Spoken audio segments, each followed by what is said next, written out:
The debate is growing over the new Common Core curriculum in public schools, and now even some teachers' unions are opposing it. Parents are complaining that the new lessons don't make sense, and critics say the plan gives the government too much power in the classroom. Heather Sells has the story. More than 40 states have implemented the Common Core standards in the last year, but opposition is growing.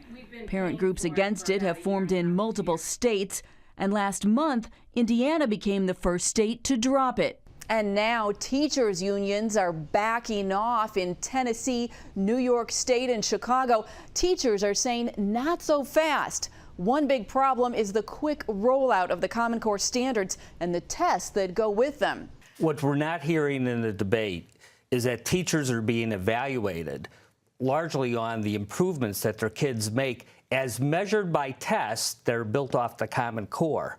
Bottom line, major changes in curriculum guided by the new standards have many students and teachers confused and struggling to catch up and try to perform well on tests, which include some complicated problems. It's why an Oregon teachers union is now joining the fight. It wants Oregon to drop its Common Core tests for math and reading next spring. But the state says the tests will stay because the current bar for students is too low.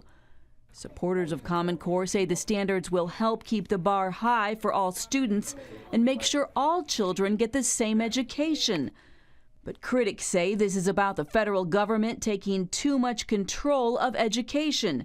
And they say the standards take away local oversight. Parents can't get relief from their state officials.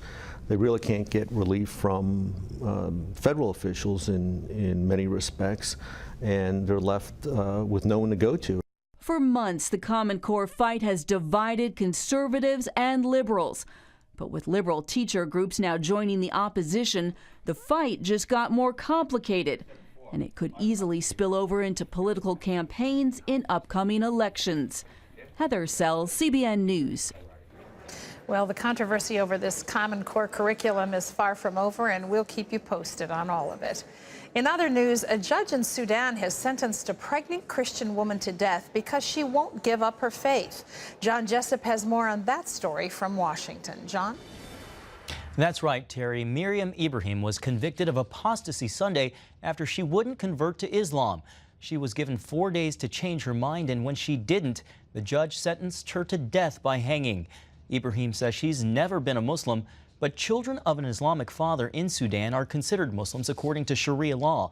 But she says her father left the family when she was young, and she was raised a Christian by her Ethiopian mother. She was also sentenced to 100 lashes for adultery.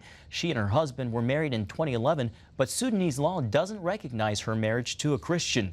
The judge delayed the sentences until after her baby is born. Ibrahim is 8 months pregnant. Well, here at home, a 2-day summit against sexual exploitation and the dangers of pornography is underway here in Washington.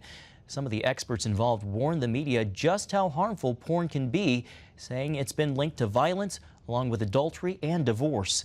A neurosurgeon talked about how porn changes the brains of users and causes them to become addicted. Another researcher claimed the porn industry deliberately sets out to create addicts. And one feminist said this addiction then changes the way users view sex and women. The Federal Communications Commission has taken the first step toward new regulations for the Internet. The proposed rules would allow Internet service providers to charge other businesses more for higher speed access over the web. The rules passed by a vote of 3-2, with Democrats supporting them and Republicans against. The FCC will also consider regulating Internet providers like telephone companies. Supporters say the web needs that regulation, while opponents argue government regulation would be bad for the web. The rules are open for public comment for 4 months. Back to you. Well, these regulations, get ready. This is not going to make it easy for any new startup business. And for those of you at home, it may actually make these bottlenecks even worse.